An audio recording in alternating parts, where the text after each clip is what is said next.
Having just read Revelation chapter 9, verses 1 through 12, we now begin recording tonight's proceedings. And so let's take a look inside of this this rich text right here. We are just being bombarded here. Imagine, as I mentioned on Sunday, imagine being one of the churches who heard this being read to them after John sent it out. Imagine being there and hearing this. Imagine being a persecuted Christian in Smyrna and hearing this. I mean, they're just being bombarded.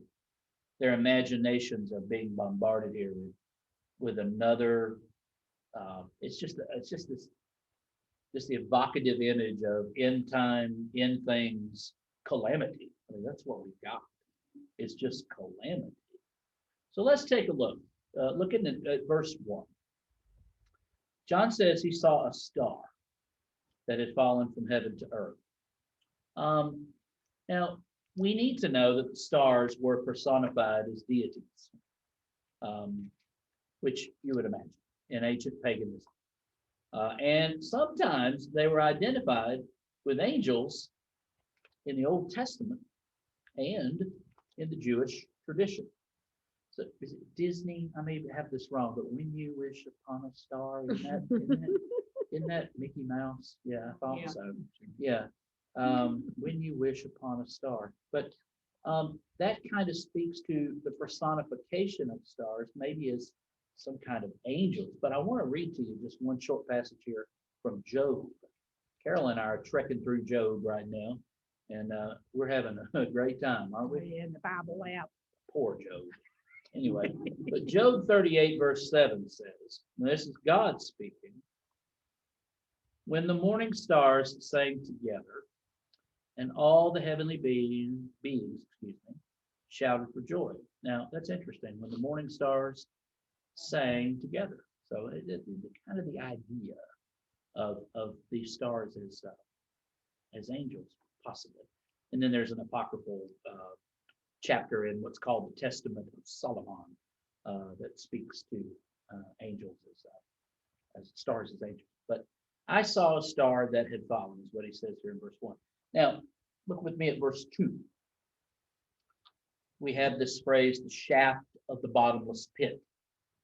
Now, I need to read ahead a little bit, just kind of give you a preview of coming attractions.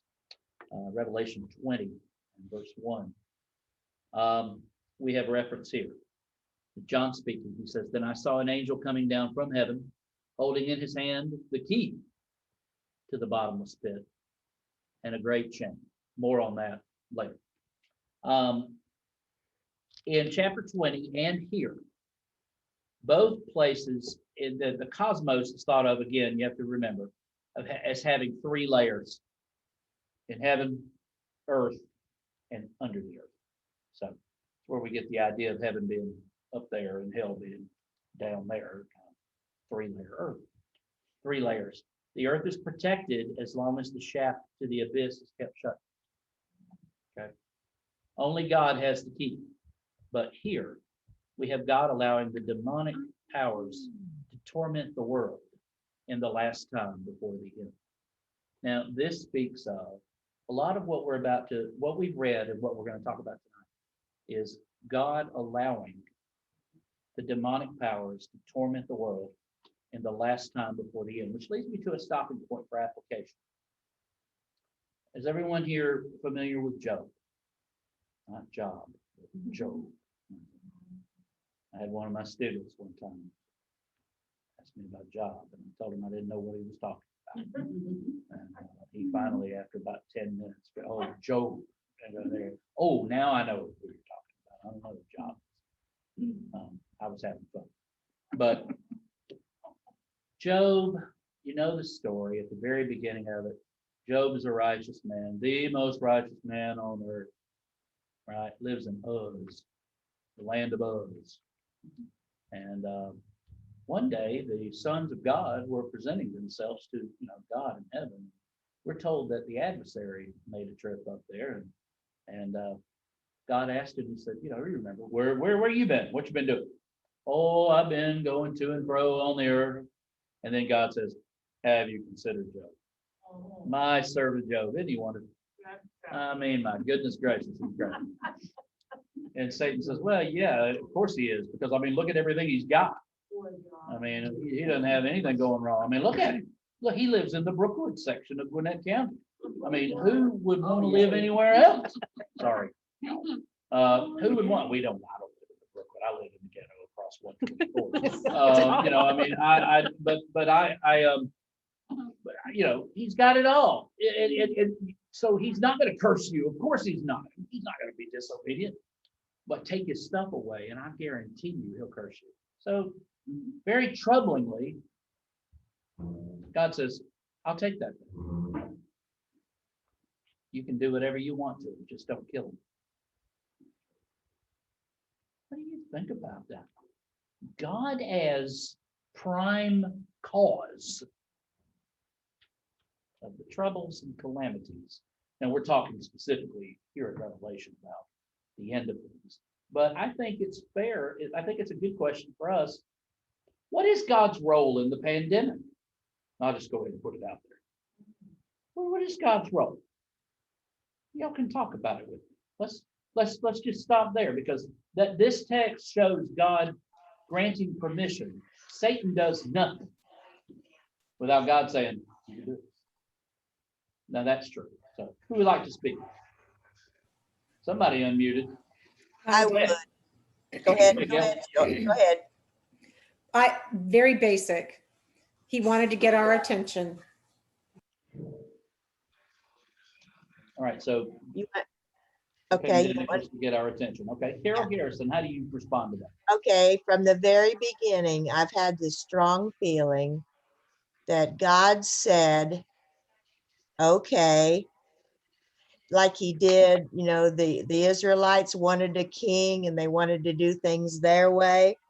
And I thought from the very beginning, God said, okay, I'll let you have your way for a little while and you just see how you like it. Okay. The silent wrath of God. Yeah. God, I mean, God gave them over. Yeah, he's not killing us, but he's just giving us a taste of our own pride, shall we say. We can do it things our way and we know exactly what's good for everybody, but we don't. So I just think he's saying, I'll give you a little while and you just figure it out. All right, Crystal.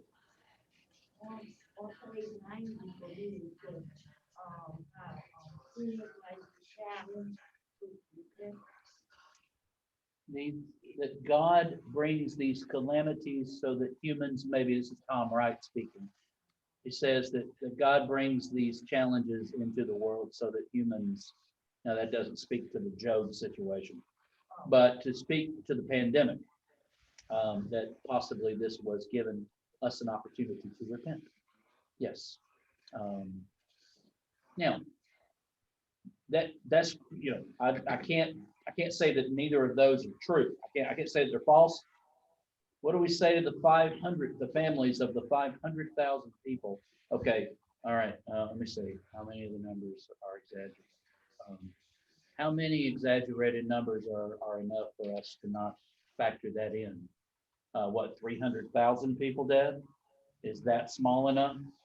But however many it is, 500,000 people have died either from COVID or from complications from it. So you understand where we're coming from here. It seems like a steep price for God to, but that seems to be what he does, isn't it? Does he? Or does he? Or did this thing get cooked up in a lab in China and find its way out of that lab? Yeah, it's worth talking about. Go ahead. I think it could be part of what you said in Revelation 6, beginning to come through. And what part of 6 is that? Talking about the pandemic. Okay. And Pastor, that are told in chapter 6. Okay. All right. Okay, yes, Peggy, go ahead. Yeah, the plagues in the Old Testament those were from God, were they not? They certainly were. They certainly were. So this could be a plague from God. It could be. It could be. Yeah. All right. We have to be careful with that. I'm gonna toe the middle road here. I usually do. We have to be careful with that. Because a few years ago, everybody was convinced that AIDS was God's judgment on homosexuals. One problem with that. Not just homosexuals got AIDS. A lot of heterosexuals got AIDS as well. You know, so I think we have to be careful. Okay. But there is in scripture the idea that before anything happens from a demonic perspective, God gives permission before, that it is God's sovereign will that is going forward. But to speak to the problem of evil and to speak to the problem of disease is something that I think, you know, we should exercise great caution and be very prayerful about. Because I'm just not sure. Remember, I think you remember 9/11, right? Oh, yeah. God rest Jerry Falwell's soul, but he and Pat Robertson both said that 9/11 was God's judgment on homosexuality and I don't know, something else. I don't know, abortion. Well, okay, but how about the people? How about the families of the people on those planes? I mean, what did, you know, the idea of what did they do to deserve this? You know, the kind of, you know, so that goes back to Job. You know, that does. But I just want to get this out there and just kind of talk about it because it is difficult. It is difficult, you know, because we tend to think of everything like this as coming from God. And I think sometimes bad things happen in this world just because this is a broken world. And God doesn't really have anything to do with that. Now he's sovereign, his will marches on, but I think sometimes we've got to be careful with putting certain stuff in God's purview. I think you know what I'm saying. I don't want to go too much further because I'm getting tripped up myself.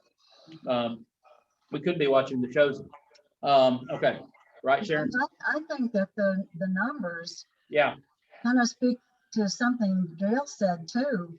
If it would have been a much lesser number, Mm-hmm. it wouldn't have got our attention. Nope. I mean, people die from the flu. What, 30, 40,000 a year die from the flu Yes, ma'am. in the US alone, and no big deal that it's expected. So unless it was a major number, it wouldn't get anybody's attention. Well, that's right. That's true. No, you're right. You're right. You're right. Let's And move if on. it's all over the world, it gives you attention too. Yeah. Yeah. Sure does. There's a chance to come together. Yeah, we had no idea who died, how many died in other countries. No, we don't. We don't. So that's right. There's a lot of people all over the world. So yeah. All right. So, you know, that's an interesting conversation about what's God's role in the pandemic. And you're going to get a lot of different answers. But one thing that Revelation does tell us here in chapter 9 is that God allows the demonic powers to torment the world. Okay. In the last time before the end. It just raised a good application time to say, okay, well, how does that roll out now? Okay. And you know, so all right, let's keep going. All the locusts in verse 3. Don't you love it? John the Baptist ate these things. Yeah, and wild honey. Well, not these, but wild honey and locusts. And I remember John, one of the funniest things he's ever said is he would like to see me eat some locusts. Well, don't wait up, John. Yeah. But let's talk about these locusts. I want to say something to you because I heard it from a church, not here, but I heard it from a church person. And it really just bothered me. Okay. Can I get something straight with you guys right now? I heard him say this and they're absolutely convinced of it. And I can't, you know, this was years ago in another place, another time, that these locusts are actually Apache attack helicopters. Oh, my. Well, look at the description. Okay. Look at the description. Let's look back at the text. By the way, no, that's a Greek word. What would that image have done for these people in Smyrna in the first century? Nothing. I mean, nothing at all. Let's take a look at it. Let's look at verse 3, starting in verse 3. Okay, look at verse 7, actually. Look at verse 7. The locusts were like horses equipped for battle. So think about it, a military helicopter, okay? All right. On their heads were what looked like crowns of gold. They're your propellers. Their faces were like human faces. You know, you got the screens in the front, right? I'm not making this up. Their hair like women's hair, again, a reference to the propellers, and their teeth like lions' teeth. You know, they had scales like iron breastplates. And the noise of their wings was like the noise of many chariots with horses running into battle, and they have tails like scorpions. You can imagine the back of the tail of a helicopter. Yeah.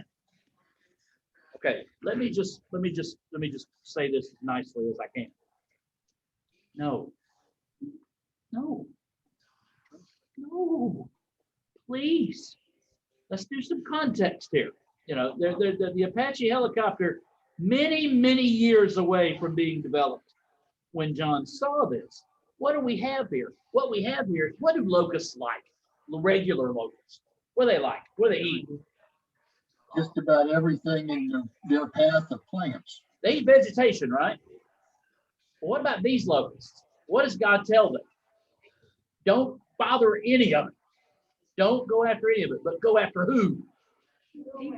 Human beings. And torture them. Yeah. What's that? I don't know. They don't go after grass, trees. Also, what you're talking about, this is a future event. Not necessarily. The Not people who necessarily. believe about the Apache helicopter view it as being a future event, and they also believe that that there's probably going to be a nuclear war that's going to be part of this that's being described. And if this is a future event, John is describing it based on what he knows about things. And it's very possible that what he saw was an Apache helicopter. Look at the people around here now, how many's got long hair? The heads of gold could be the helmet that they're wearing. It could be. But Hinton, I think it's, I just think it's too much of a stretch. I think it's too much of a stretch. Is it possible that it is something futuristic, that the closest that it looks like in his mind is locust, but it is some higher technology that hasn't been developed yet? Or do you believe that because you told us that there are some things that are. There are some things that are future. and No, there that are some things that exact. are not. No, you told us some stuff is what it is, Yeah. and some stuff that, what was the word? No, you can't take it at face value. Right.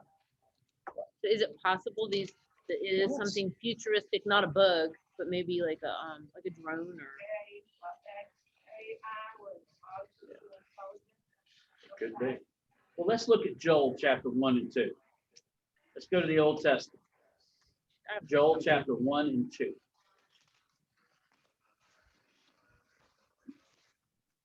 I just want to be clear.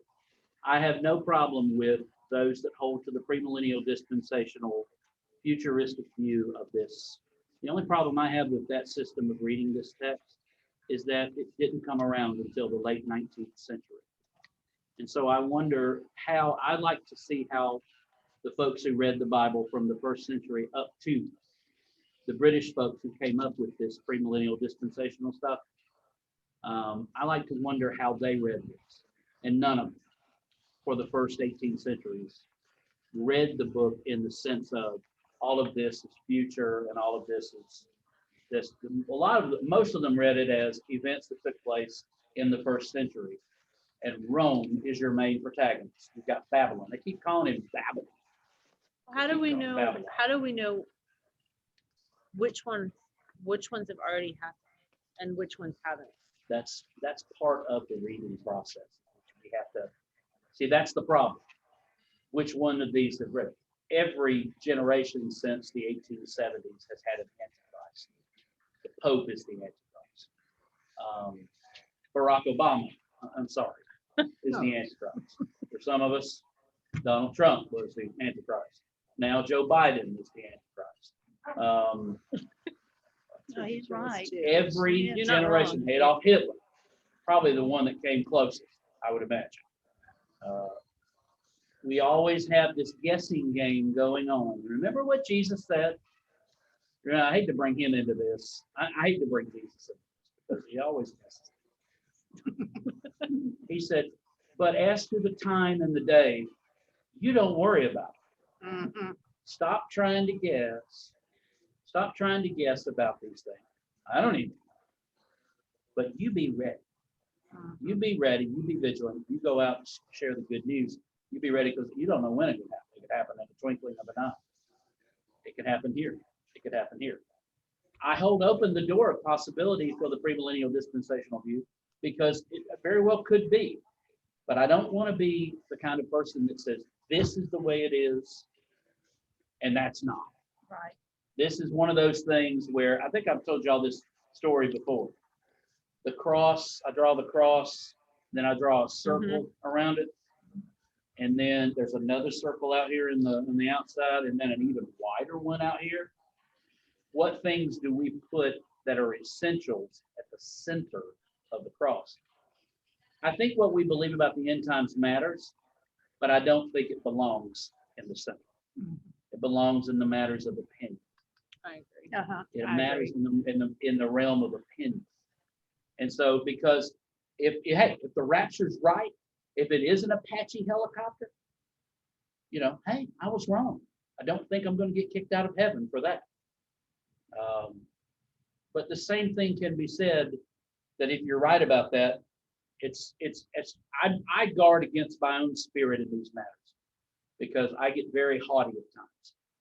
So I have to catch that in myself. So I just wanted to throw that out there. But we would know if this had already happened. No, Maybe, nobody would have written about it. but we just keep guessing and we I'm keep just curious. guessing. No, I'm it's just okay, curious. Jennifer. It's great. You keep guessing and we keep guessing and we keep guessing and we keep getting it wrong. And the idea is, well, one day we'll get it right. Well, that's just going to be luck. I mean, just to be. I'm not trying to guess. I want to know how to read Revelation if I'm supposed to read it as something that had already happened but the Right. answer is we don't know. We just We don't read it know. and that's it. And we don't need to know about the locust. We just need to know about Jesus. Well, it's important for us to do this. Yeah. Yeah. Let's go to Joel. Let's go to Joel. Joel, he's another apocalyptic dude. Look here at I'll read the first 4 verses here. The word of the Lord that came to Joel, son of Pethuel. Hear this, O elders, give ear, all inhabitants of the land. Has such a thing happened in your days or in the days of your ancestors? Tell your children of it, and let your children tell your children, and their children after generation. And here it is. What the cutting locust left, the swarming locust has eaten. What the swarming locust left, the hopping locust has eaten. And what the hopping locust left, the destroying locust has eaten. Now, stop right here. I'm not talking about literal locusts there. He's talking about different armies that have come against Israel. Okay. And I don't have a definitive interpretation here for that. But these are not literal locusts that he's talking about. And I don't believe that we're talking about literal locusts here. But I do believe what he is doing is using the locust as a symbol. Okay. Now, these worldly locusts, this worldly locusts have no king. Locusts have no king. The regular locusts, just the typical locusts. They have no king. But I want you to notice with me here look in verse 11 of chapter 9, that the angel of the bottomless pit in Greek is called Basileus. He's called king. He's called the king. It's also used for the Roman emperor. So in a translation of the Bible called the Jerusalem Bible, it translates their emperor, the angel of the abyss. So again, that's looking at the events of this book more from a first century perspective that would make sense to its hearers. Remember the 7 churches back in chapters 2 and 3? That is who this revelation was written to. And For it to make any sense in our context, outside of it, has to first of all make sense to them. Mhm. It has to speak a word to them. So that's my hesitation, running to the future Mhm. and taking this word that was written primarily and firstly for these 7 churches. But let me hijack that and pull it out, and let me pull it off into an unknown future and guess and use it that way. It very well may be. It very well may be. We are talking about hidden things here. We really are. But for them, the end was near. The end was, yes, and it has been since Jesus came. Yes. So their future and our future really in God, for God, is a Yeah, blink God of an sees eye. the whole thing. Yep, God Right. sees the whole thing. Yeah, yeah. So again, we're getting a peek behind the curtain at what was going on real time in heaven. Remember, we're still there. Mhm. We're still in the heavenly scene. So Joel uses this imagery as well, and he uses it again. This idea of the creation in such tumult, the day of the Lord. By the way, Joel 2 is where we get a wonderful passage that Peter uses in the book of Acts. Well, if you look with me in Joel chapter 2, verse 28, we're talking about the day of the Lord, right? Well, he says, then afterward, I will pour out my spirit on all flesh. Your sons and your daughters shall prophesy, your old men shall dream dreams, and your young men shall see visions. Even on the male and female slaves in those days, I will pour out my spirit. And then look what he says.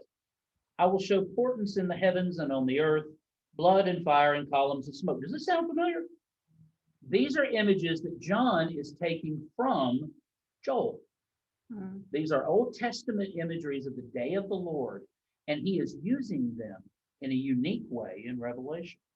So he says the sun shall, this should sound very familiar. The sun shall be turned to darkness and the moon to blood before the great and terrible day of the Lord comes. And then look at here. Then everyone who calls on the name of the Lord shall be saved. For in Mount Zion and in Jerusalem there shall be those who escape, as the Lord has said, and among the survivors shall be those whom the Lord calls. But this is all before Jesus. This is Old Testament. This is at least 600 years before. Yeah. Are you saying, John is actually not seeing this vision and making it up? Or he's taking it from Old Testament prophecy? He's using imagery to describe what he's seeing, but he's using Old Testament imagery to describe what he's seeing. A lot. The Revelation is full of Old Testament imagery. That's what he's doing. He's not making it up, but he's got to relate it to the people in a way that they can understand. Mhm. And they would understand Locust as, Yeah, oh, definitely. as, like an army. Definitely. Yeah, yeah, because they're actually locust attacks are still very common Mhm. in Africa Mhm. and in the Eastern Mediterranean. They're Mhm. still very common. Yeah. And remember, we go back to the Exodus, of course. We had one of the plagues was locusts. And locust, yeah. Yeah. So, it yeah, could- that's it something could they be would have literal understood. and it could be figurative. The challenge of Revelation is that the challenge of it is to read it figuratively Okay. without having to figure out, okay, has that already happened or not? And so the challenge is what is going on right now? John is describing from a heavenly point of view what is happening, What he sees. Yeah. what he sees. But he's using imagery. Jesus did the same thing. These words were found on the mouth of Jesus in the Gospel of Mark. But in those days, the sun will be darkened and the moon will turn to blood. Jesus used it. He kind of wrote it, so it's his to use. But this use of Old Testament imagery to describe what's happened is important. It shows the togetherness of the Bible. It shows the togetherness. Yeah. So, no. So, we didn't get through it all, but that's okay. We did get through some of it. So, but I am failing as a teacher because I don't want you to get caught up in locusts. I don't, that's not what we need to get caught up in. However, we do need to know that we're headed for perilous times. And we are. God said things would get worse before the appearing. I believe that. Do you believe that? Yeah. So maybe we should just chuck Revelation and go read Oswald Chambers or something. Right? No, we'll get there. All right, folks, thank you so very much for putting up with this, and I'm so glad you're here, and God bless you all. Yeah, Jennifer, go ahead. I have a chat. somebody may Okay. have hit- All right, let me see. No, it was Obi. He Oh, said okay. his internet was acting up. Oh, okay. All right, so folks, take care, be good, be safe, love you, and grateful for you. Bye, guys. Bye.